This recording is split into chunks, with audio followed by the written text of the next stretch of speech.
സമൂഹത്തിലെ പല കുറ്റകൃത്യങ്ങളുടെയും പിറകിൽ അതിഭീകരമായിട്ടുള്ള മയക്കുമരുന്ന് മാഫിയയും മയക്കുമരുന്ന് ഉപയോഗത്തിന്റെ അടിസ്ഥാനത്തിൽ വ്യാപിച്ചുകൊണ്ടിരിക്കുന്ന കുറ്റവാളികളുമാണ് എന്നതൊരു യാഥാർത്ഥ്യമായിരിക്കെ സംസ്ഥാനത്തെ ലഹരി വിപത്തിനെ ചെറുക്കാൻ അതിവിപുലമായ ജനകീയ പ്രചാരണ പദ്ധതി ആരംഭിച്ചിരിക്കുകയാണ് സർക്കാർ.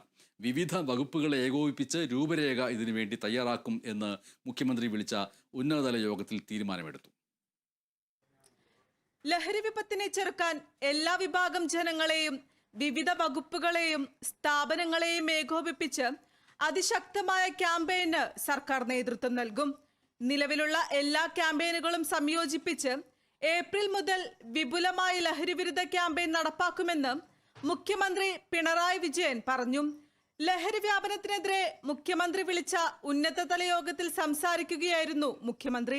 ഇതിന്റെ ഭാഗമായി ഈ മാസം 30-ന് വിദഗ്ധരുടെയും വിദ്യാർത്ഥി യുവജന സംഘടനകളുടെയും സിനിമ സാംസ്കാരിക മാധ്യമ മേഖലയിലെ സംഘടനകളുടെയും യോഗം ചേർന്ന് കർമ്മ പദ്ധതികൾ തയ്യാറാക്കും. ചീഫ് സെക്രട്ടറിയുടെ നേതൃത്വത്തിൽ ലഹരി വിരുദ്ധ രൂപരേഖ തയ്യാറാക്കാനായി വിവിധ വകുപ്പുകൾ ചേർന്ന സമിതി രൂപീകരിക്കും. LP ക്ലാസുകൾ മുതൽ തന്നെ ലഹരി വിരുദ്ധ ബോധവൽക്കരണം തുടങ്ങണമെന്നും മുഖ്യമന്ത്രി നിർദ്ദേശിച്ചു. കുട്ടികളെ കായിക രംഗത്ത് ആകർഷിക്കാൻ കൂടുതൽ പരിപാടികൾ സംഘടിപ്പിക്കണം.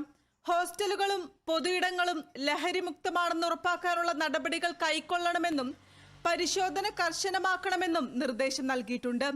പോലീസിന്റെയും എക്സൈസിന്റെയും എൻഫോഴ്സ്മെന്റ് പ്രവർത്തനങ്ങൾ കൂടുതൽ വ്യാപിപ്പിക്കണം. മയക്കുമരുന്നിന്റെ സാന്നിധ്യം കണ്ടെത്താനുള്ള ആധുനിക ഉപകരണങ്ങൾ വാങ്ങണം. ഓൺലൈൻ ലഹരി വ്യാപനം തടയാനുള്ള നടപടികൾ ശക്തമാക്കും. എയർപോർട്ട്, റെയിൽവേ സ്റ്റേഷൻ, തുറമുഖം എന്നിവ കേന്ദ്രീകരിച്ച് പരിശോധനകൾ ശക്തമാക്കണമെന്നും നിർദ്ദേശം നൽകിയിട്ടുണ്ട്. തുടർന്ന് വിവിധ വകുപ്പുകൾ നടപ്പാക്കി വരുന്ന ലഹരി വിരുദ്ധ പദ്ധതികൾ മന്ത്രിമാർ വിശദീകരിച്ചു. യോഗത്തിൽ വിവിധ വകുപ്പിലെ മന്ത്രിമാരും chief secretary, additional chief secretary, സംസ്ഥാന പോലീസ് മേധാവി, ADGP-മാരായ Manoj Abraham, P. Vijayan, excise commissioner Mahipal Yadav തുടങ്ങിയവരും പങ്കെടുത്തു. Kerala vision news, Thiruvananthapuram.